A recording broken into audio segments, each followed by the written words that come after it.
Okay, I'm back. So yun, natapos na.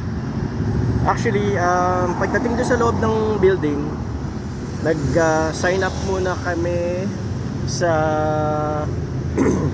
sa front desk. Tapos, ayun, pinapasok na kami doon sa 29th floor. Pinakyat na kami. At nagkataon, may taga Phase 9 na nakasabay doon. Siya ang representative ng mother niya na papuntang Canada. Pero nauna ako sa kanya. So, ayun, basically ang nangyari, pagdating doon, syempre may locker, iiwan mo lahat ng gamit mo doon. Yung phone mo, pwedeng hawak mo pero naka-silent mode. Tapos, bibigyan ka nila ng queue, number, and aantayin mo yun sa screen. Tapos maraming cubicle, mga room. It's like 1 to 20 doors yata yun na magkakadikit. So tatawagin mo yung number mo at may nakalagay doon na number ng pinto doon ka papasok. So ang ginawa lang naman talaga is yun, nagbayad ako ng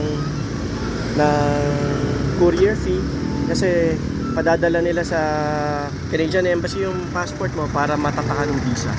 That's all. And while nandun, tinanong ko yung agent kung ano bang anong mangyayari after nung pagpasa ko ng passport. Sabi ko, hindi ko kasi alam kung anong mga susunod pa. Sabi nung nandun well actually okay na ito sir, tatatakan na lang naman to ng visa and then you're good to go na. Kung may ticket na kayo, pwede na kayong lumipad. That's good thing to hear, di ba? Nakakatuwa naman. So ayun, ito na yung resibo. Siyempre may bayad yung locker room. And nagbayad ako ng 1,860 pesos para dun sa processing fee, kasama na yung courier fee doon na 620 something. And ayun, that's it. So that's it for today. So 5 days, more or less daw 5 days.